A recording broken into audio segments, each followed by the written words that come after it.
is structured does not actually view the national security, national police service as a force.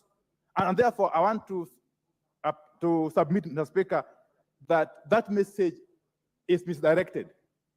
It's misdirected in the sense that we have got no capacity as a House to authorize or purport to authorize the National Police Service, which is not a security force, as contemplated under the Constitution. So I want to plead with you, before the matter is seized off by the committees, the relevant committees, that you do reconsider the message and come back with a considered ruling on the matter I am raising, because it is of immense public interest. This House can only act in accordance with the Constitution. This House cannot, at any one moment, any given moment, veer off the constitutional path, Mr. Speaker. So I want to plead with you that in spite of the apparent urgency of this deployment, that you retreat and do a considered judgment or ruling on this matter, because as a House we shall have set a very dangerous precedent if you are to be found in the fullness of time to have acted ultra-vires the Constitution. Thank you, Mr. Speaker. Yes, Majority Leader. I can dispose of that without your response, but you can go ahead.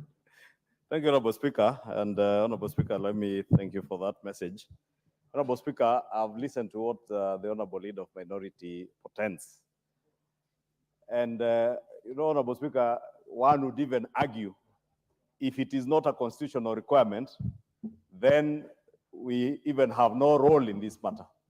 And we must appreciate that the President and indeed the executive has been very magnanimous that to seek, because we are the people's representatives, including officers who are serving in the National Youth Service, those serving in the National Police Service, and those serving in our defense forces.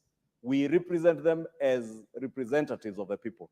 Honorable Speaker, it is important for this House to be able to consider certain questions that linger in the minds of Kenyans. For instance, if we are going to deploy any of our armed forces or servicemen anywhere, are we going to incur money that should have been appropriated by this House? I therefore find it to be a fallacy, Honorable Speaker, that this House would even be questioning why we are being asked to ask questions. Because, Honorable Speaker, just like the President was magnanimous enough to ask that his cabinet secretaries be accountable to the House and to the people of Kenya through their elected representatives, Honorable Speaker, it is the same thing the executive is seeking to be accountable to the people of Kenya who are represented here by us as members of Parliament. And, Honorable Speaker, I therefore find that that message is properly before this House, and the committee, as you have directed, should be able to consider it and answer those pertinent questions. Top among them for me, Honorable Speaker, we never appropriated any resources to deploy forces outside of this country other than what we approved for the Kenya Defense Forces in the DRC.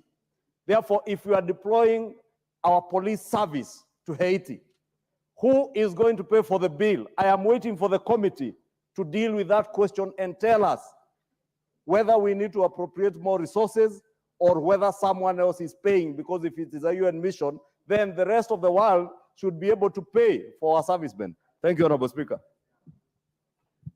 Honorable, yes, Kainan. I don't want to encourage this. All the honorable members, I will allow a contribution on a matter that has controversy. This is very straightforward. The honorable and I has clearly misread the Constitution and misdirected his mind. Because under Article 240 is very clear. The National Security Council consists, among others, the Director General of the Police. If you want me to read it in full, is there any need? There is established a National Security Council. Order.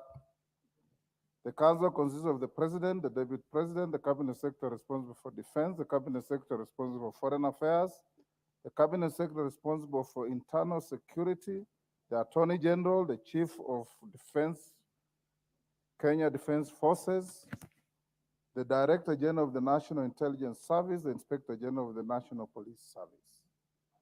And then when you go on, it says under Article 248 that the council may, with approval of parliament, deploy our forces, which include the police who sit in that council, to any manner that has been described in the message. So, Honorable Wandai, I think you are playing politics other than law.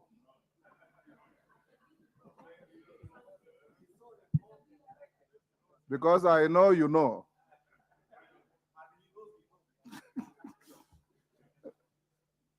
Honorable members, I've got one more.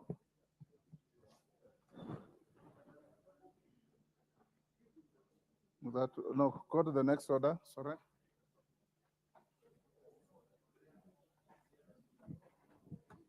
Order number 4, petitions. Honorable members, I have a petition on stagnation of teachers' progression. Honorable members, Article 119 of the Constitution. Order, honorable members, take your seats. We can't both be on our feet.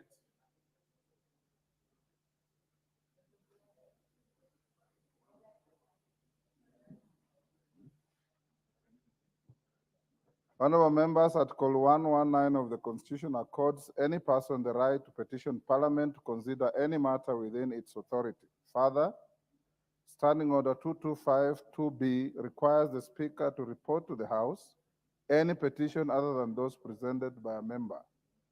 In this regard, honorable members, I wish to report to the House that my office has received a petition from the Kenya Union of Post-Primary Education Teachers, KUPPET, calling for urgent intervention by the National Assembly in addressing the matter of stagnation of teachers.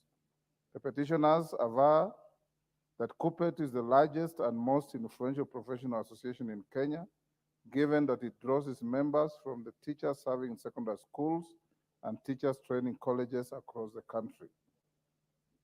Honorable members, the petitioners decry the perennial stagnation of teachers that has led to situations where teachers remain in one job grade for more than 5 years, and in extreme cases, some teachers have not been promoted for 15 years. The petitioners fault the Teacher Service Commission for failing and or refusing to promote thousands of teachers despite the existence of unambiguous policies that clearly provide for teachers' career progression. Honorable members, the petitioners further decry the numerous unsuccessful engagements with the Teacher Service Commission and have thus sought the urgent intervention of this House in resolving the ongoing teachers' promotion stagnation and challenges in the career progression. Honorable members, having established that the matter raised in the petition is well within the authority of this House, and further that the matters raised in this petition are not pending before any court of law or any constitutional or legal body, I hereby submit the petition to the Public Petitions Committee for consideration pursuant to Standing Order 208A. The committee is required to consider the petition and report its findings to the House and to the petitioners in accordance with the Standing Order 2272. I thank you. Next. Order number 5, papers. We have already gone to the next order. I looked around for anybody who was keen to say anything. I didn't notice. You know, when I sat here, the screen was full already. So I don't know whether you have. Okay. I will reverse and give. Yes, Mwalimu Omboko. Thank you, Honorable Speaker, and thank you so much for that indulgence. Honorable members, I will not necessarily speak just like a unionist, but I'll appeal to parliamentarians. The main reason why teachers, not only in secondary and primary, are stagnating is because of allocations also by parliament. And we are now having the supplementary budget coming. Like in this financial year, promotions were only allocated 2 billion. When the 2 billions were allocated, only 1 billion was given in the main budget. We were promised, and I'm happy the chair of education is here, and I wish the chair of education could listen to this, Banameli, that we only were given 1 billion for promotion and 1 billion remained. Yet even the 2 billion can promote very few teachers because 1 billion will only promote only 5,000. So I'm appealing to parliamentarians that as a supplementary come, please stand with your teachers in your own constituencies and areas by approving not only 1 billion, but actually the 24 billion we require to promote the teachers. Some who have stagnated in the same job groups for 10 years, for 15 years. Thank you, Honorable Speaker. Yes, Majority Leader. Honorable Speaker, is unfortunate the member Honorable Mboko has just completed, but I was finding it out of order to anticipate debate on a supplementary budget estimates that has not even been tabled in the House, and is appealing to members to support that. So I was wondering which supplementary budget is he speaking about, and appealing to members to contribute to. And I know he's a very good and diligent unionist in Kupet, and I know the people he's speaking to.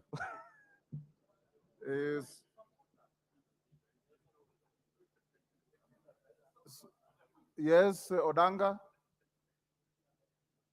Take less than 2 minutes each. Honorable Odanga. Thank you, Mr. Speaker.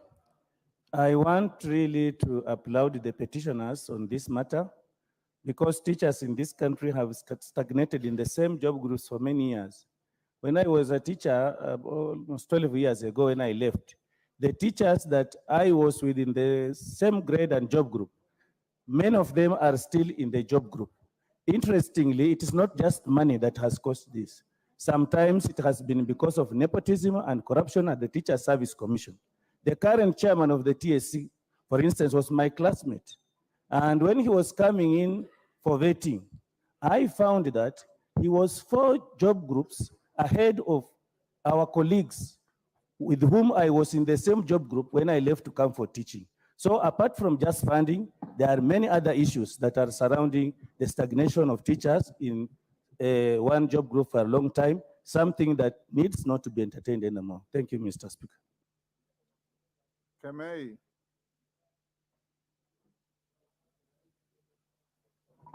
Give Honorable Kemei. Thank you, Honorable Speaker. I stand to appreciate and support the petitioners, those are the Kupet, for the issue at hand, the stagnation of teachers. With this in mind, Honorable Speaker, teachers play a very, very important role. And it is actually not fair. It is demotivating for them to be in one job group for a very long time. Even with the standard of living going up, teachers need to be improved. They have stagnated for long. Teachers need to be supported. Teachers need to move from one job group to another. And at the moment, we are getting the syllabus changing one after another, but the same teachers are expected to do wonders, which may not be very easy. So I pray that the way they have sought support from this House, I ask this Honorable House to support these very important teachers. Thank you, Honorable Speaker. Kenan. Thank you, Mr. Speaker. Mr. Speaker, I also want to applaud the petitioner. Mr. Speaker, education plays a critical role, not only in our national development, but in the promotion of Kenya as a human resource capital. Mr. Speaker, this country was recently voted as one of the best in human resource capital by the UN, simply because we have professionally trained teachers and we have had one of the best education system, Mr. Speaker. And that's why recently the ruling that you made that referred to that report to the relevant committee was great. Mr. Speaker, I want to urge these members.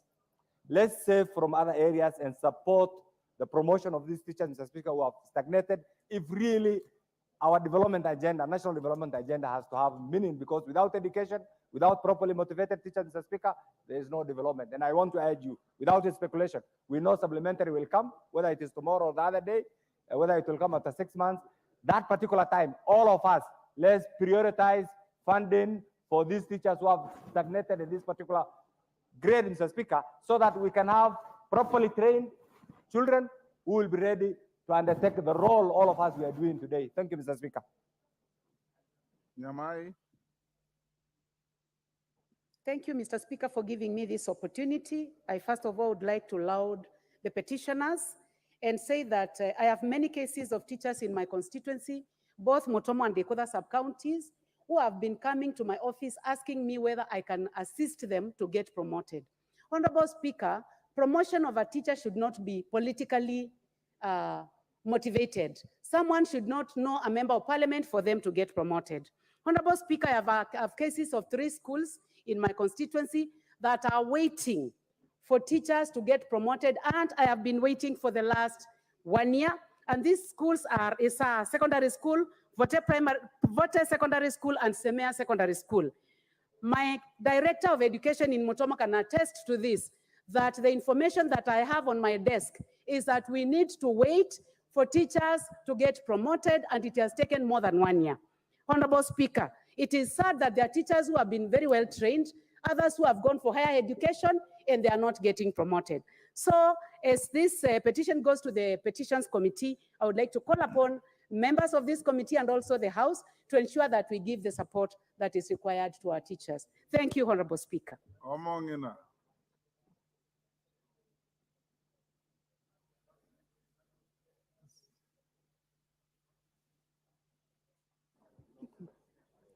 Honorable Speaker, I want to thank you for recognizing me as Omongina, but I always have told you that I'm Honorable Cherusha Mongina, not Omongina. Not Momanyi. Omongina.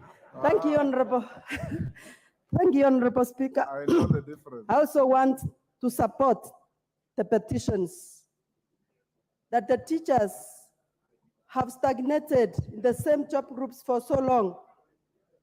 From my county, I have several cases of teachers who have been sorting for interventions from Parliament. And I, being a member of the Education Committee, we have indeed tried to deliberate on how we can have our teachers being promoted from one job group to the other. But one of the impediments that we have found out is the budget allocation. I want to urge this House, as we appropriate money to different sectors, let us this time put more finances to the Education Committee so that it can help in this sector of promoting our teachers. So I am supporting, because I'm one of the teachers, and I know how much they are suffering, how demotivated they are, and these are the people who are at the base of the development of our country. Thank you, Mr. Speaker. I support. You are one of the former teachers. No, you are not a teacher now. Chairman, Education, you'll be the last on this. Thank you, Mr. Speaker. Mr. Speaker, I rise to agree with the petitioners and most thank the chair, the Kupet chair, the member of Parliament for Emuhaya. Teachers have actually stagnated. Having served as a teacher one time, I want to say that there are some teachers who have stagnated as many as 15 years in one job group, 10 years. In the last financial year, the members of Education Committee managed to squeeze out to get about 1 billion shillings, which was a drop in the sea, to assist about 20,000 teachers to be promoted. In fact, what the petitioners are asking, 1 billion is quite little. noting that thousands have stagnated. And the current population of teachers in this country is about 400,000. So we really need money that in the subsequent budgets or any other budget making process, these teachers need not less than 3 to 4 billion shillings for them to be promoted adequately and be compensated enough. I thank you and I support. Thank you. Members, the petition is committed to the Public Petitions Committee for consideration and to report back within 60 days. What is out of order, Bowen? Thank you, Mr. Speaker. I don't wish to comment about the petition, Honorable I've Speaker, already committed the petition. but I just want to ask Mr. Speaker, this petition will be committed to the Petitions Committee. It's already been committed. What is the relationship or what is the role of the Departmental Committee, Honorable Speaker, given now in our standing orders we have a committee which is supposed to deliberate on that petition. And again, in the Education Committee, Mr. Speaker, as the chair of Education, Mr. Speaker, and the Education Committee, they have an information which can help. It's not only on the Education Committee, Mr. Speaker, there are many petitions which is touching on different areas, like even my case of blue economy and water, Mr. Speaker. If there is a petition to do with water, Mr. Speaker, and I have an information as a chair, because maybe in one way or another we have allocated some money because of that project which I was told or something like that. What is our role as departmental chairs or the departmental committees in relation to petitions? Mr. Speaker, I think it is something you need to rule out so that we as departmental committees, we can help in a way with some of these many petitions. Thank you, Honorable Speaker.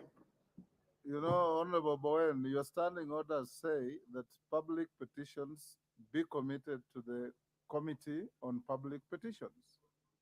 As a good citizen, whether you are a chairman of a committee or not, if you have any information that can be helpful to the prosecution of the petition, you are at liberty to go to that committee and assist the committee in bringing a better report to the House. Thank you. Next. Yes, Owen, on the same matter? The guy who took my name and added a B on front. I just want to say that now that our standing orders allow that you can have a joint sittings of committees. Why? Because of the gravity of this matter and the sensitivity with which it carries, and that the Education Committee is well versed to matters of how much budget is allocated and the progression of teachers and all that. I request you, Honorable Speaker, if you may see fit, that you allow that the Committee on Petition does a joint hearing or carries a joint mission on this matter. It will give credence to what the kind of report that we will get. I request you, Honorable Speaker. The request is declined. Next. Order number 5, papers. Order number 6, notices of motion. Honorable Moses Kirima. Yes, Speaker. I'm ready, Speaker, with the motion. And I wish to move the Speaker, the motion on... You are not moving any motion. You are giving notice of motion. Yeah, Speaker, I beg to give the notice, I beg to give notice of motion on establishment of an emergency price control framework, of which, Honorable Speaker, that aware that the stability and the growth of the country's economy is dependent on sustained affordable prices of essential commodities, thus allowing for regular and uninterrupted consumption of goods and services. Further aware that the Price Control Act 2011 mandates the government, in consultation with the relevant industry players, to declare any goods to be essential commodities and to determine the maximum prices of the commodities, taking into account any relevant treaty or convention ratified by Kenya, noting that despite the provisions of the Act, Global demand and supply can lead to unpredictable changes in the prices of essential goods and services. Further noting that the unscrupulous business practices often emerge during price fluctuations, with some businesses taking advantage of price and deviations to overcharge customers in instances of increases in global prices, while maintaining or insignificant reducing prices in instances of decrease in global prices, acknowledging that there is need to establish a framework to ensure affordability and accessibility of essential commodities and protect the economic well-being of citizens. Now, therefore, this House urges the national government through the National Treasury and Economic Planning to develop a framework for the establishment of an emergency price control framework for essential commodities as a preventive measure to control inflation, spreading, and enhance economic stability. I therefore move the motion, Mr. Speaker. Next. Thank you, Honorable Kerima. Order number 7. Order number 7, questions and statements. Honorable members, the question time for today is not on. The Minister for Internal Security, who was supposed to be appearing today, has requested to be excused for reasons that the Speaker is satisfied, and the House Business Committee was equally satisfied that we'll skip today's questions and have him here the following Wednesday after the 1-week recess that you'll go to tomorrow. So let's deal with the statements. Member for Mavoko, Honorable Patrick Macau, EBS, to give a personal statement. Thank you, Mr. Speaker, for giving me this chance to speak to the House. Honorable Speaker, pursuant to the provisions of Standing Order 442E, I wish to make a personal statement regarding my adverse mention in the dailies concerning the ongoing demolition in Mavoko constituency, Machakos County. Honorable Speaker, the circumstances surrounding these demolitions have raised a lot of concern to me and require clarification to the House on the matter.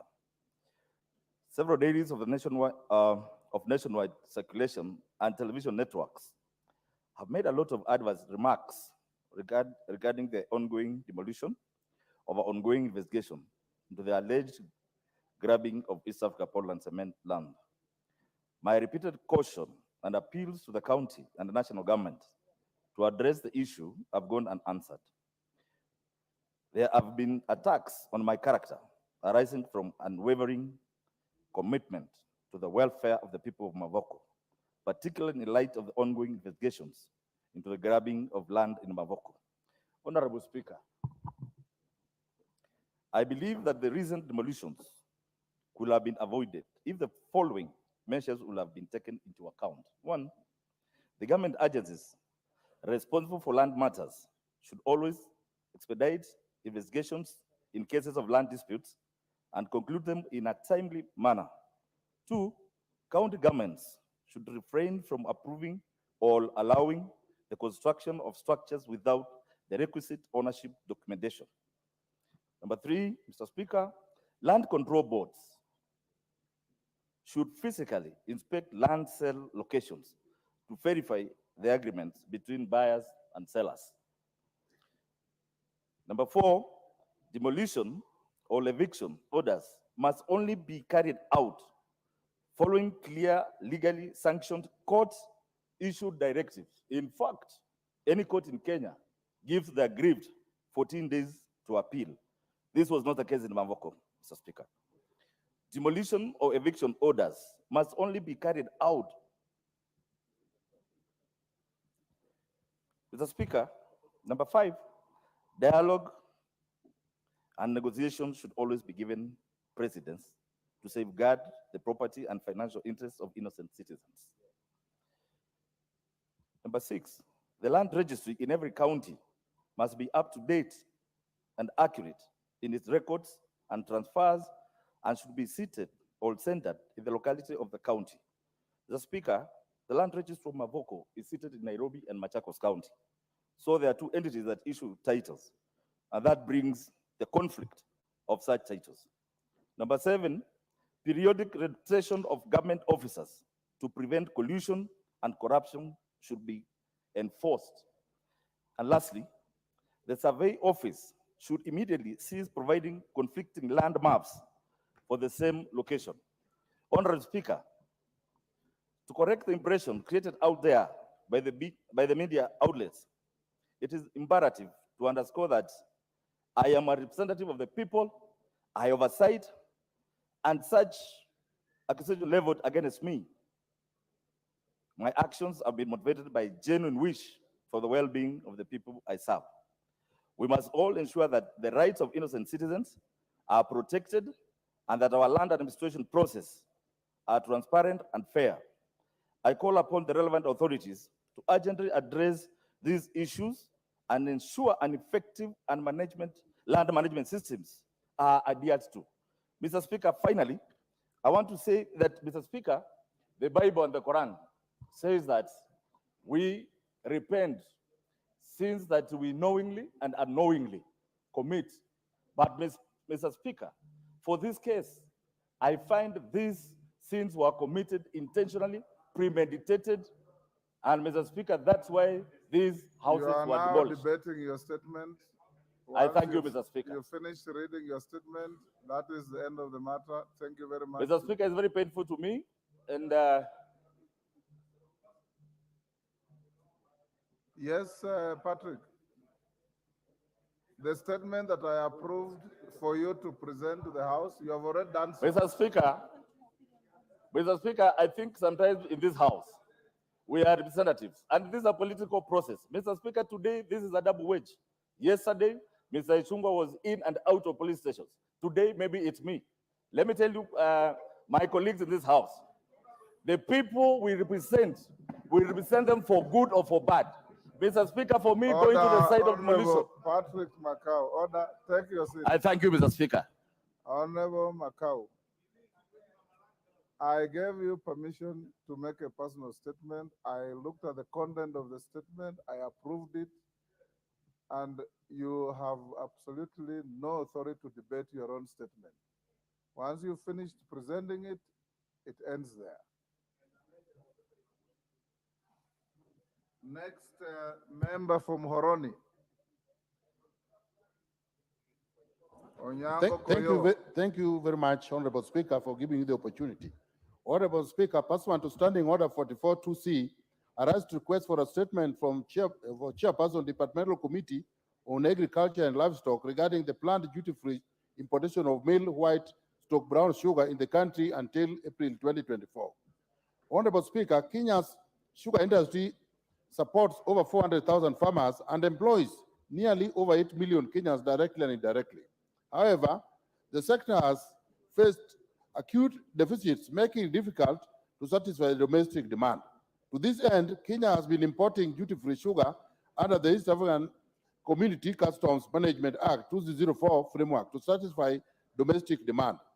To this end, the Cabinet Secretary for the National Treasury and Economic Planning via Gazette Notice number 14093 of 6th October 2023 directed that 250,000 metric tons of male white stock brown sugar be imported duty-free in the country until April 2024 to bridge the shortage.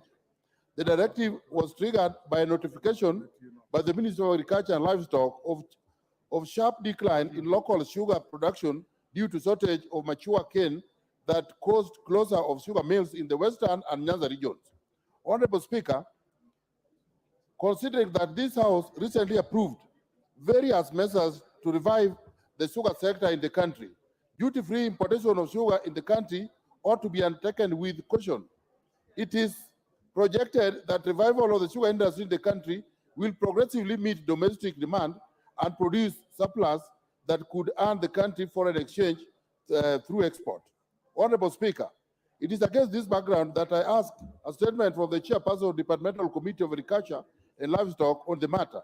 In the statement, the chairperson should, 1, provide a report on the volume of duty-free sugar that has been imported into the country since the beginning of the year 2023, and details of companies that imported duty-free sugar into the country within the stated period, including the directors of the named companies. 2, provide details of the companies that have been authorized to import the newly gazetted 250,000 metric tons of sugar duty-free into the country, including the directors and the directors of the very companies. 3, explain the measures that the relevant ministries are put in place in ensure that importation of duty-free sugar into the country does not slow down revival of the country's sugar industry. 4, provide data on the country's current projected sugar production vis-a-vis domestic demand that form the basis upon which the Ministry of Agriculture and Livestock Development advised the National Treasury and Economic Planning to authorize importation of duty-free sugar. And lastly, 5, explain the measures that the government has put in place to ensure that the contraband sugar and the contaminated sugar does not infiltrate the market during the period of this importation. I thank you, Honorable Speaker. Thank you, Honorable Koyo. Honorable members will go back to order number 2. Call it out, clerk. Oh, sorry. Oh, yes, Honorable Koyo's statement is committed to the department, to the Committee of Agriculture. Is Mutunga here? And they should report back within 14 days. Majority Leader, you can communicate. Go ahead, clerk. Order number 2, communication from the chair.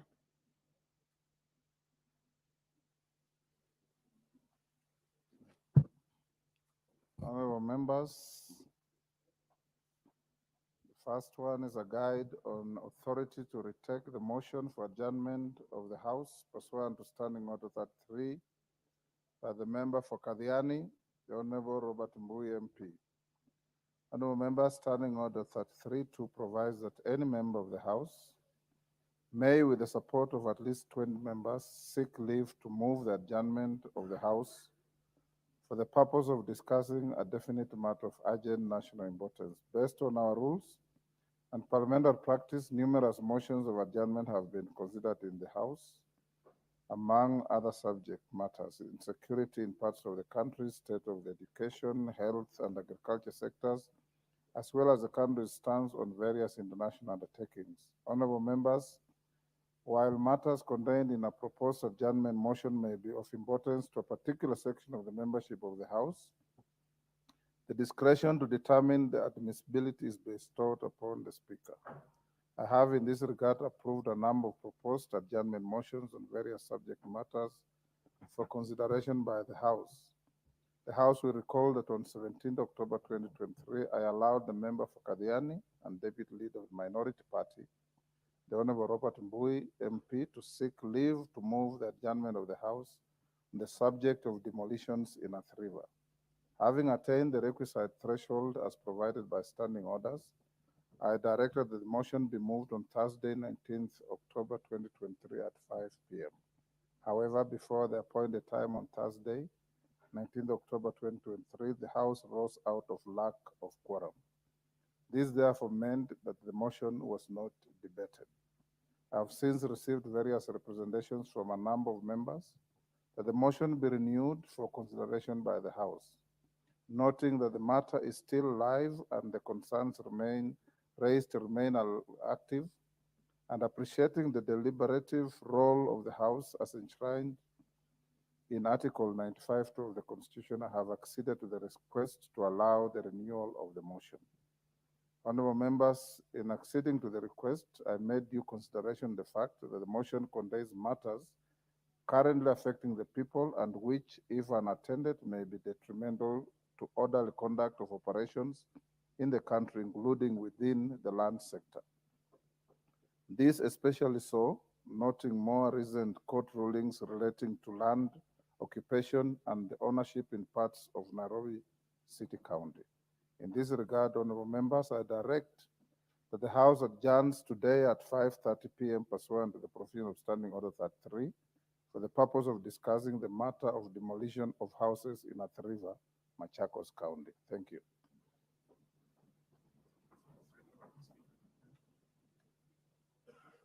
Honorable members, take your seats, honorable members. The nearest seat, Kwame.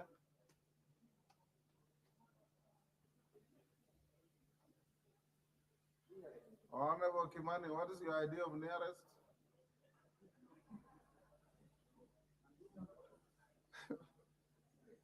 Because you are was. Honorable members, the next communication is on referral of a bill to a winnowing process under Standing Orders 131, the Kenya Drugs Authority Bill, National Assembly Bill number 54 of 2022. Honorable members, you may recall that during the afternoon sitting of the House yesterday, Tuesday, 24th October 2023, the member for Homa Bay Town constituency, the Honorable Peter Kaluma MP, rose on a point of order pursuant to the provision of Standing Order 131. The Honorable Kaluma sought the indulgence of the chair to stay the consideration of the Kenya Drugs Authority Bill, National Assembly Bill number 54 of 2022, in committee of the whole House. Order.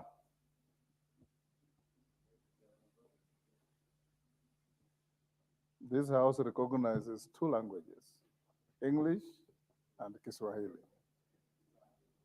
And even in using those, you do so when the speaker is not on his feet.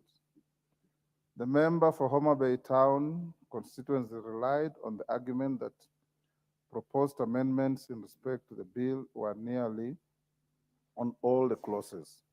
He averred that it was an established practice of the House, pursuant to Standing Order 131, that where so many amendments are proposed on a bill, the Speaker refers the amendments to the relevant committee for harmonization, a process popularly known as winnowing.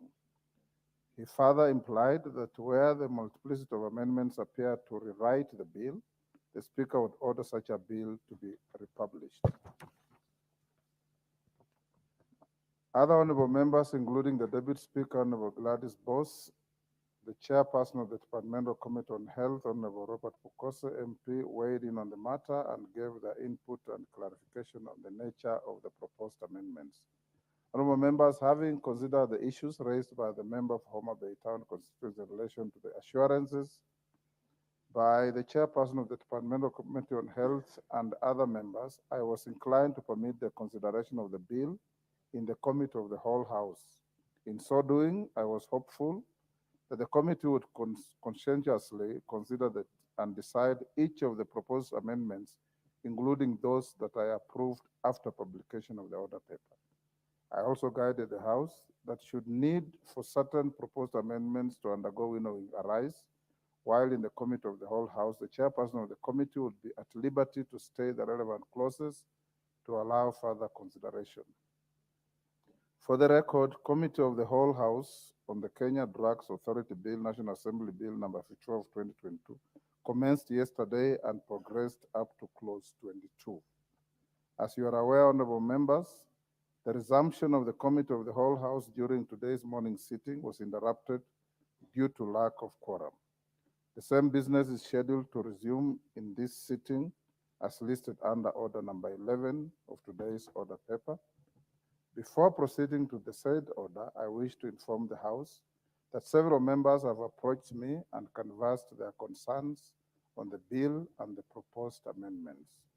These members, honorable members, include several members of the Speaker's panel who participated in presiding over the matters. Without delving into the details of the members' concerns, the bottom line was for the Speaker to stay further consideration of the bill to allow winnowing of the proposed amendments. Notably, the members' concerns resonate with the point of order that the member for Homa Bay Town constituency raised yesterday.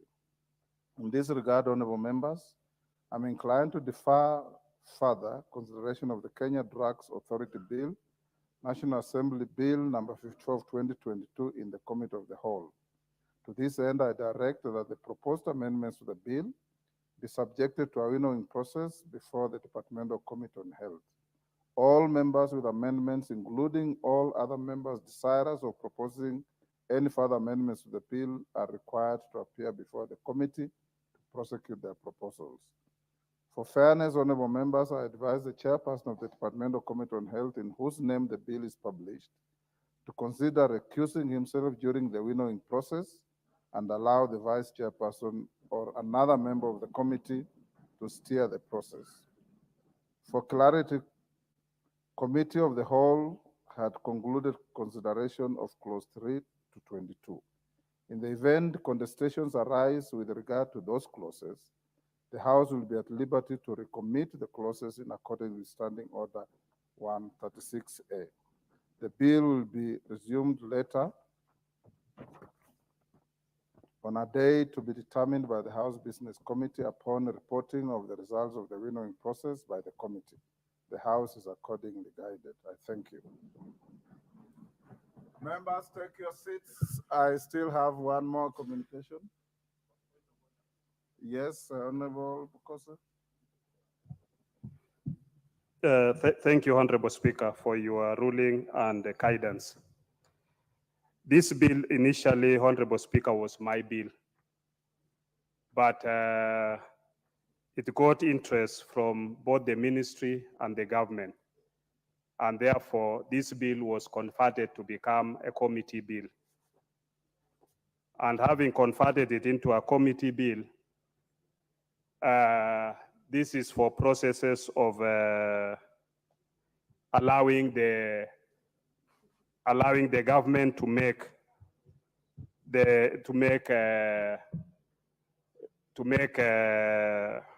amendments to the bill so that it can be able to capture the Pharmacy and Poisons Board restructuring, making it into a level 3 facility to allow Kenya to attain maturity level 3 as per one of the requirements for the WHO.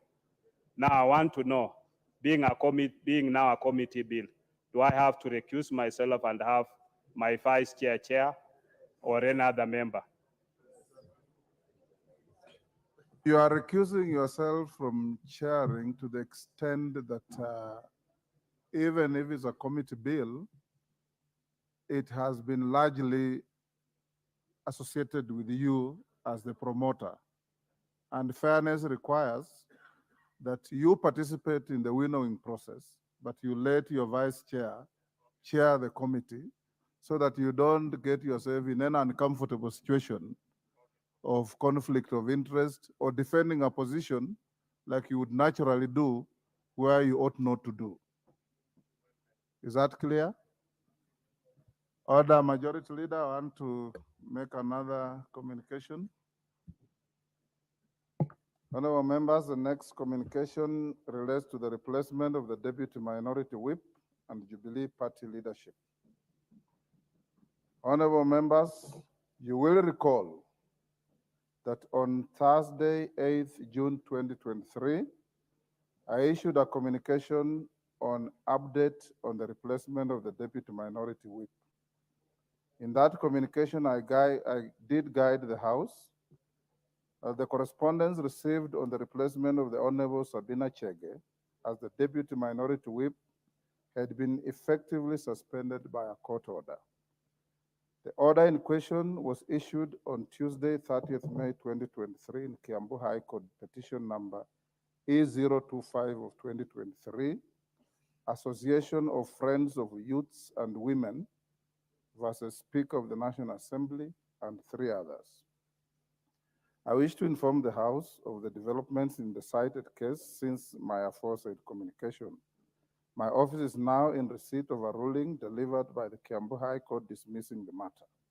In the ruling, the court held as follows, and I quote, A, the notice of preliminary objection dated 12th June 2023 is partly found to have merit in view of the doctrine of exhaustion. B, the notice of motion application dated 30th May 2023 is found lacking in merit and is dismissed accordingly. C, the parties to move to the appropriate forum for further orders in regard to the petition and the application for joinder by the fourth and fifth respondents. Honorable members, I'm advised that the upshot of the ruling is that in dismissing the application made by the petitioners, the court redirected the petitioner to an appropriate forum for further orders. In effect, the petitioners have been referred back to the dispute resolution mechanisms provided for under the Political Parties Act 2011. The matter therefore remains live within the jurisdiction of the competent authorities, even as the Speaker is being urged to make a determination on the matter. Those urging the Speaker to make a determination in the matter ought to realize that the Speaker's guidance only facilitates the transaction of the business of this House. It is not in any way linked to the role bestowed upon other competent authorities by law. Honorable members, from the onset, the process of the replacement of the Deputy Minority Whip has been tied at the hip with a request by a section of the members of the Jubilee Party to be recognized as a parliamentary party. From my communication of 4th May 2023, upon the request for the de-whipping of the Deputy Minority Whip, I received a letter from the member for Nakuru Town West constituency, Honorable Samuel Arama MP, seeking the recognition of the Jubilee Party as a parliamentary party. Honorable members, the letter from the Honorable Arama added to the already existing confusion with regard to the affairs of the Jubilee Party. I had previously received 2 letters dated 21st September 2022 from the Honorable Jeremiah Kioni on the leadership of the Jubilee Party and its nominee to the Speaker's panel. At the time, Honorable Kanin Keka did also claim to communicate on behalf of the Jubilee Party as the acting Secretary General. In my then guidance to the House, I noted the need to leave determination of political party disputes to competent authorities outside Parliament as envisaged by the law. On the issue of whether the Jubilee Party is a parliamentary party within the meaning of Standing Order 20A, the House will recall that I did guide the party. Having 28 members clearly surpassed the threshold of 18 members required by the standing orders. I was, however, hesitant to wade into the recognition of the party on account of the lingering issue of the persons authorized to communicate with the Speaker with respect to the Jubilee Party. Unfortunately, honorable members, the confusion relating to the Jubilee Party did not abate. You will recall that in the communication of 8th June 2023, I noted receipt of a further flurry of communication said to be made on behalf of the Jubilee Party. I received further letters dated 4th May 2023, terminating the membership of the Honorable Kanin Kega and the Honorable Sabina Chege MP in the Jubilee Party. Members at the bar, take your seats. Take the nearest seats.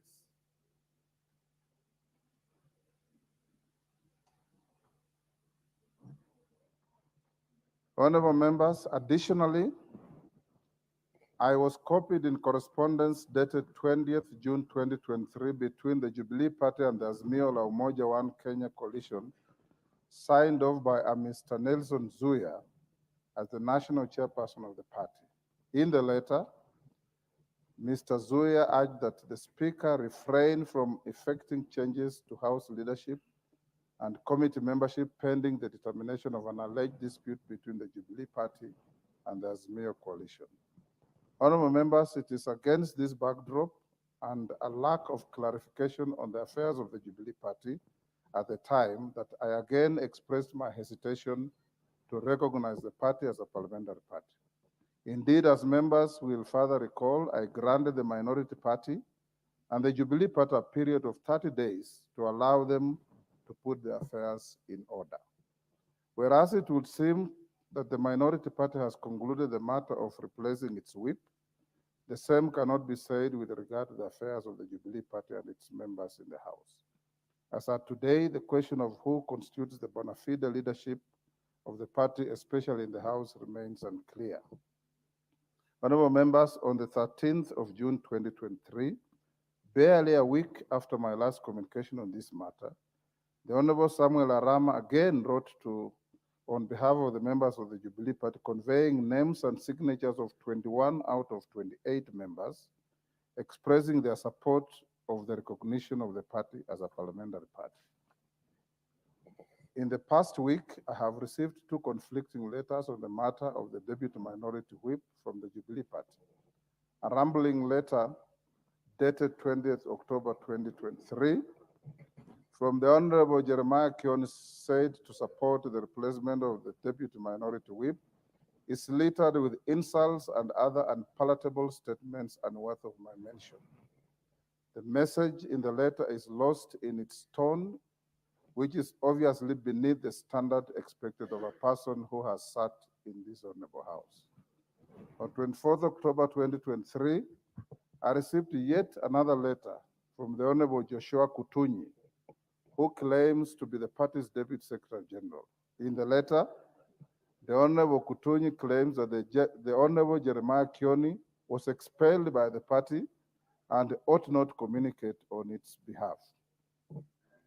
The letter contests the replacement of the Deputy Minority Whip on various grounds and alludes to aggrieved members of the Jubilee Party not having been afforded access to internal dispute resolution mechanisms to address their grievances. It concludes by reiterating the claim for the recognition of the Jubilee Party as a parliamentary party in the National Assembly. Honorable members, while it is not the duty of the Speaker to organize how parties are run, you will agree with me that the state of affairs in the Jubilee Party calls for an intervention, especially for purposes of the smooth conduct of parliamentary business. The myriad letters emanating from outside Parliament do not paint a clear picture as to the current leadership of the party. The pending disputes internally and before the other competent authorities obscure the matter even further. Honorable members, the confusion of the Jubilee Party has permeated the walls of this House and affected the transaction of parliamentary business. We now find ourselves in a situation where a small faction of the members of the party seems to be aligned with the minority party, while 21 out of the 28 members of the party have expressed their unwillingness to be associated with the minority party. And this has been done in writing. A definite question arises as to which member's interest the Speaker should prioritize over the other, or whether the Speaker should just accept the reality of the existence of these two factions and the parity of their interests. From the myriad of correspondence from the various claimants in the leadership of the Jubilee Party, including the Honorable Kioni, the Honorable Kanin Kega, the Honorable Samuel Arama, the Honorable Joshua Kutuny, and Mr. Nelson Zuya, the cardinal message is the desire by the Jubilee Party to be recognized as a parliamentary party. It is for this reason, inter alia, that I previously directed the minority party, Azimio Coalition, and the Jubilee Party to sort out their issues within a period of 30 days. And to date, honorable members, the issue highlighted have not been sorted out. Neither have I received any communication from the leadership of the minority party. Honorable members, in the initial letter from the Honorable Arama seeking the recognition of the Jubilee Party as a parliamentary party, the Honorable Member for Nakuru Town West rightly observed that Article 36 of the Constitution on freedom of association and Article 38 of the Constitution on political rights confer upon each member of the House the right to determine which entities they wish to be associated with and the right to make political choices. It therefore logically follows that the current uncertainty with regard to the affairs of the Jubilee Party does not abode well for the continuity of the business of the House and the full participation of the members of the party in the House. Honorable members, Standing Order 20A governs the manner of recognizing parliamentary parties and designating party leaders and whips in the National Assembly. From my reading of the Standing Order, it allows a party or a coalition of parties that is not the minority or majority party to designate their leader, whip, and deputy whip upon recognition as a parliamentary party. Whereas the Standing Order notes that the whips of such party are appointed for purposes of the transaction of the business of the House, is strikingly silent on the purpose to be served by having such a leader in the House. At the moment, I'm of the considered view that apart from creating unnecessary confusion, allowing the existence of a leader other than the leader of the majority party, or the leader of the minority party would be an affront to the constitutional underpinning and recognition of the majority party and the minority party. Honorable members, who served in this House before the promulgation of the current constitution and who are well versed with the parliamentary traditions bear testament to the fact that a party that is not the majority or minority party in a presidential system, or which is not in government or the official opposition in a parliamentary system, is normally afforded minimal facilitation by the House. At most, such a party is only entitled to a whip. Honorable members, before making my determination on this matter, I would like to draw the attention of the House to a press statement that was recently issued by the minority leader in company of his deputy on this subject. I shall not reproduce the contents of the statement made by the member for Gunja, issued after the sitting of the House on Thursday last week because of their unpalatable nature. I will only note that it is unfortunate and highly regrettable that the leader of the minority party chose to publicly cast aspersions on valid parliamentary processes, even after he and his deputy had separately visited my chambers and held a very cordial discussion with me on this pertinent matter. Honorable members, the distinguished members ought to have known that unlike the previous court orders in this matter, which would be validated through the e-filing system, the order for dismissal was manually extracted and served on the Speaker by the leader of the minority party. From our own records, there also existed doubt on whether the House was represented by counsel at the time the ruling was delivered. The leader of the minority party may have been unaware that I was only formally briefed on the developments of this matter on Thursday, 19th October 2023, upon verification of the status of the matter. It is incumbent upon me as your Speaker to ensure that any adverse actions I take are valid, justified, and lawful.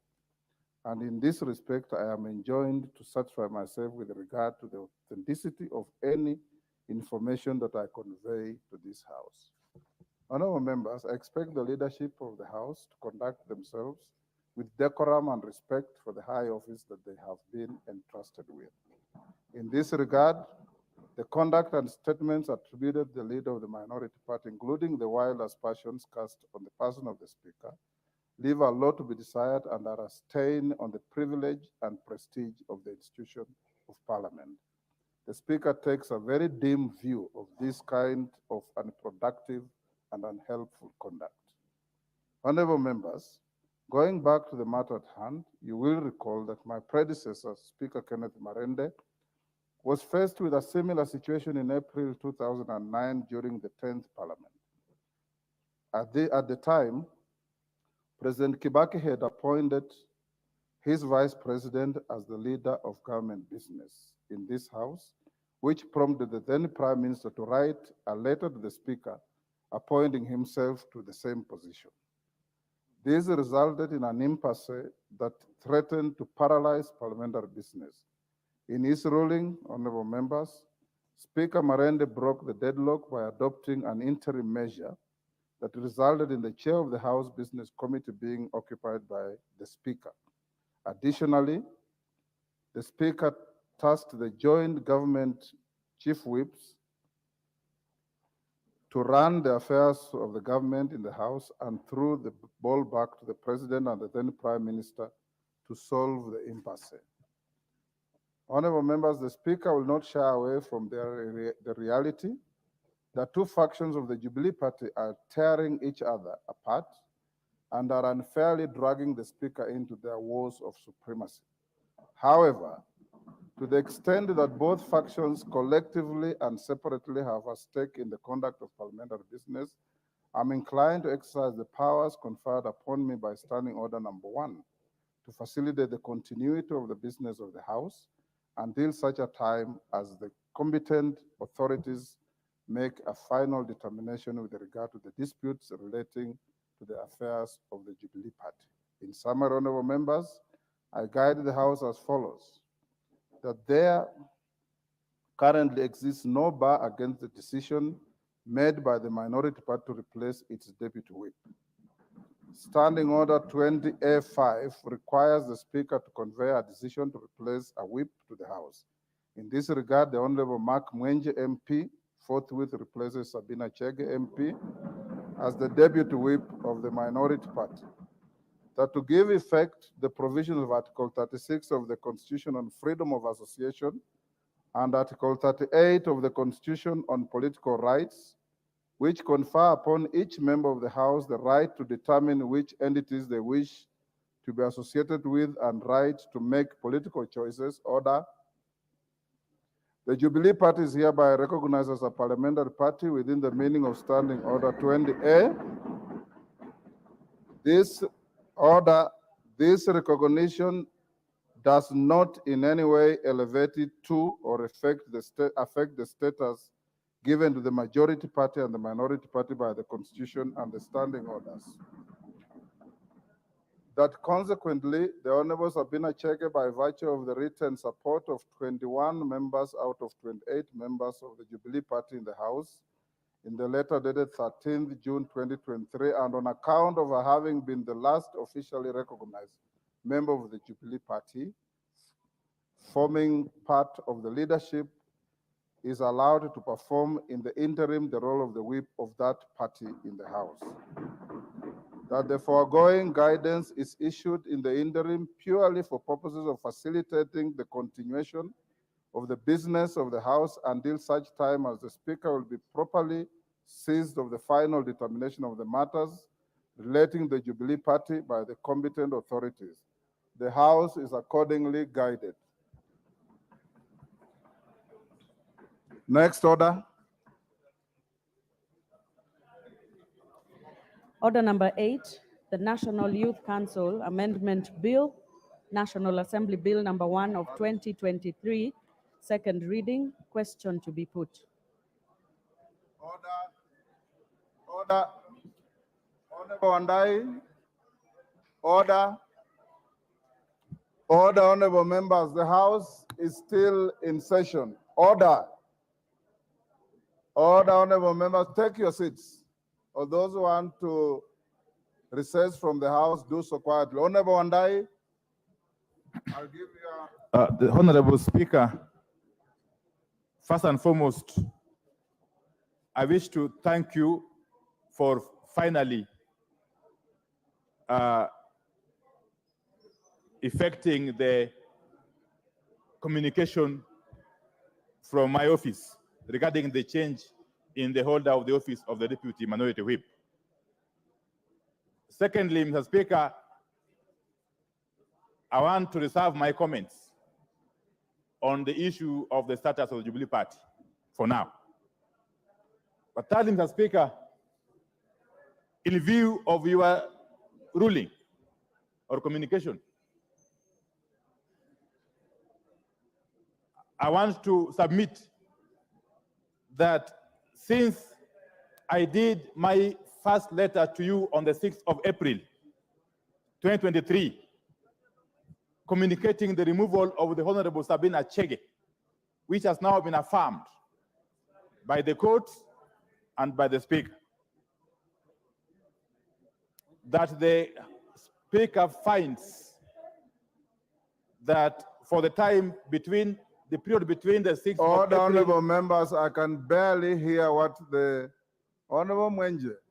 I know it's now a time for your exuberance and excitement, but allow your leader to address the chair. There's even really no need for excitement. But let me say this, that my submission is that for the period between the 6th of April, 2023, when I first wrote to your office concerning the changes, and today, the 25th of October, our position as a coalition is that the Honorable Sabina Chege has been holding that office illegally. And therefore, whatever benefits let me complete. Because my second leg, the second limb, let's hear the second limb of this application Honorable is Andai, address the chair, that the Honorable Mark Menje has, in the opinion of the coalition, been working since the 30th of May 2023. And therefore, the Honorable Mark Menje deserves to be compensated for the work he has been doing since that time to date and facilitated. That is my point. Okay. Yes. Thank you. Order, honorable members. Yes, Majority Leader. Thank you, Honorable Speaker. Honorable Speaker, first allow me to thank you.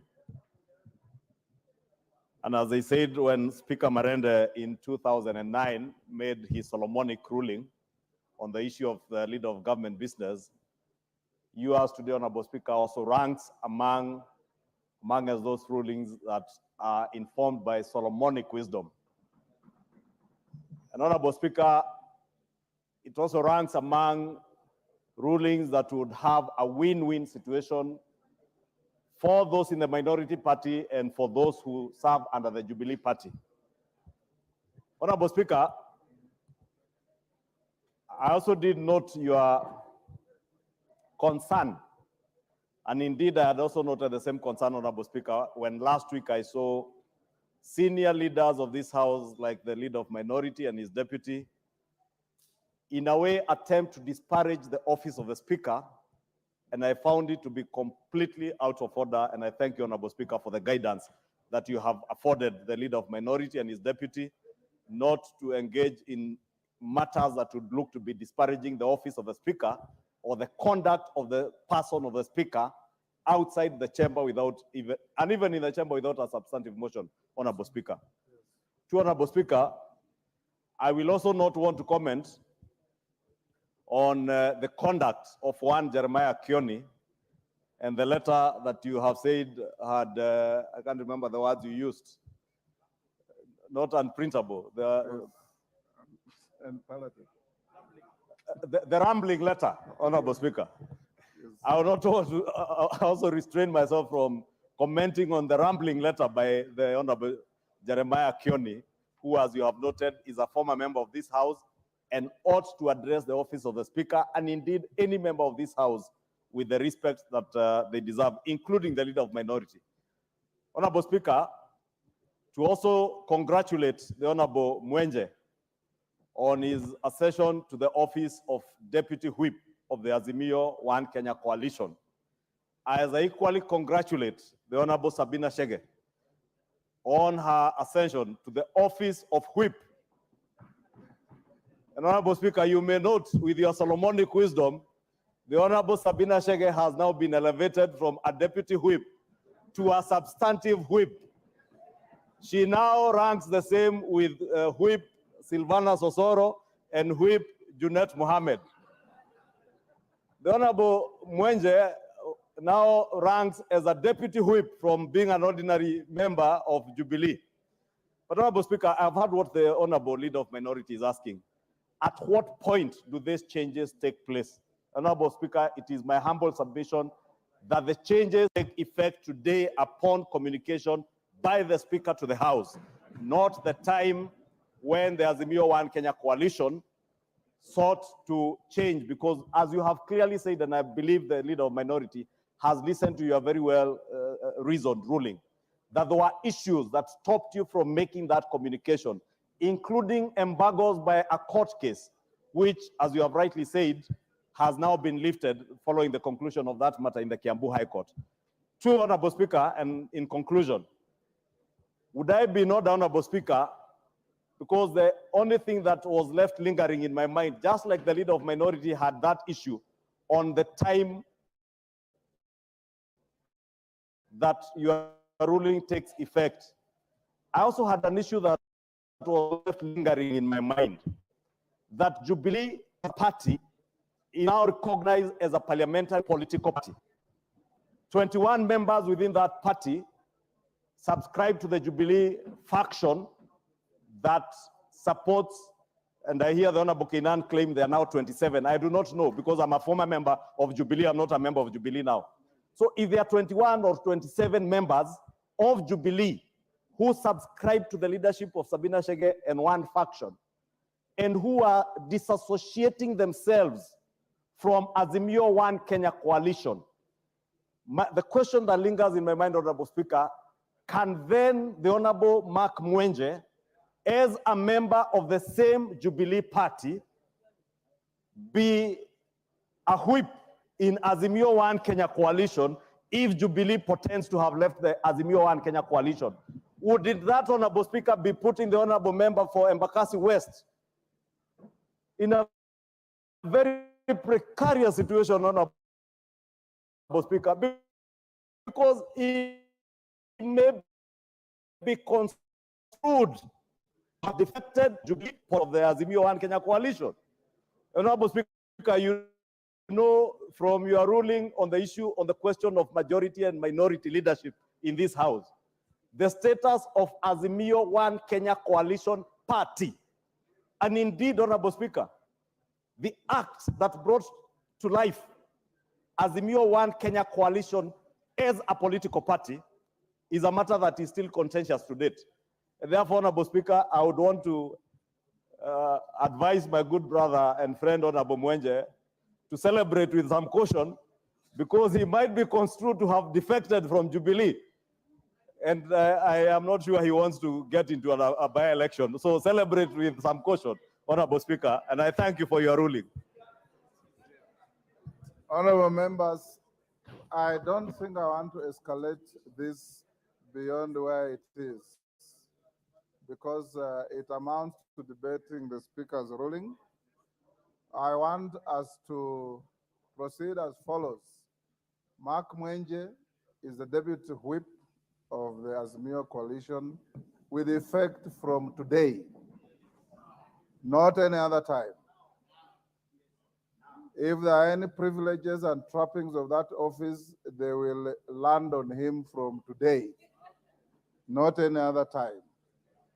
As to the issues raised by the Honorable Majority Leader, the Minority Leader, I'll not delve into those.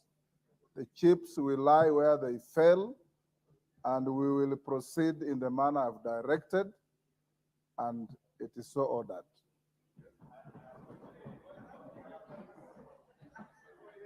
Next order. Next order. Order number 8, the National Youth Council Amendment Bill, National Assembly Bill number 1 of 2020.